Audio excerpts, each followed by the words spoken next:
Welcome to পাথর প্রতিমা government ITI. আজ আমরা আছি ফিটার ওয়ার্কশপে। ঠিক আছে, ফিটার ওয়ার্কশপে এই যে টুলসটা, এটি হচ্ছে মেজারিং টুলস। এই মেজারিং টুলসটার নাম হচ্ছে স্টিল রুল। এই স্টিল রুলটা তৈরি হয় স্টেনলেস স্টিল। কি বললাম? Stainless steel. এটা 21 হয় 0.5 বা 1/64 ইঞ্চ। 1/64 ইঞ্চ। এটা বিভিন্ন টাইপের হয়। একটা হচ্ছে 150 mm, একটা 300 mm এবং একটা 600 mm। একটা 150 mm, একটা 300 mm এবং 600 mm। এই স্টিল রুলটা তিনটা টাইপের হয়। একটা ন্যারো টাইপ, একটা শর্ট টাইপ, একটা flexible with taper type. Flexible with taper type. তাহলে তিনটা টাইপ কি কি? একটা ন্যারো টাইপ, একটা শর্ট টাইপ, একটা ফ্লেক্সিবল উইথ টেপার টাইপ। এটা ন্যারো টাইপ হয়, সেই ন্যারো টাইপটা থিকনেসটা থাকে 2 mm এবং ওয়াইডটা থাকে 5 mm। থিকনেস থাকে 2 mm এবং ওয়াইড থাকে 5 mm। ঠিক আছে। এরপর যেটা শর্ট টাইপের থাকে, শর্ট টাইপের 5টা একসাথে থাকে, 5টা স্ক্রু একসাথে থাকে।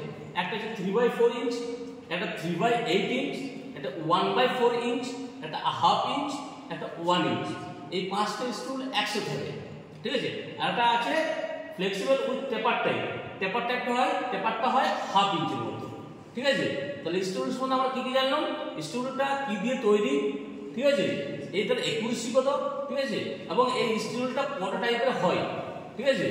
এই তিনটি আমরা জিনিস জানলাম স্টিল সম্বন্ধে। আমি আরো বলছি। ঠিক আছে। এই স্টিলটা তৈরি স্টেনলেস স্টিল। স্টিলের একুরেসি কত? 0.5 mm বা 1/64 ইঞ্চ। 0.5 mm বা 1/64 ইঞ্চ। স্টিলটা কত টাইপের হয়? 150 mm হয়, 300 mm হয় আর 600 mm। আমার হাতে যেটা স্টিলটা আছে সেটা হচ্ছে 600 mm। হাতে যেটা আছে এটা হচ্ছে 600 mm। ঠিক আছে। এই স্টিল রুলটা তিনটা টাইপের হয়। একটা ন্যারো টাইপ, একটা শর্ট টাইপ, একটা ফ্লেক্সিবল উইথ টেপার টাইপ। যে ন্যারো টাইপ হয় সেটার থিকনেসটা কত থাকে? 2 mm আর ওয়াইড থাকে 5 mm। ঠিক আছে। এটা ফ্লেক্সিবল হয়, সেটা 5টা স্টিল একসাথে থাকে। একটা 3/8 ইঞ্চ, একটা 3/4 ইঞ্চ, একটা 1/4 ইঞ্চ, না 1/2 ইঞ্চ, না 1 ইঞ্চ। ঠিক আছে। আর ফ্লেক্সিবল উইথ টেপার থাকে 1/2 ইঞ্চের মতো।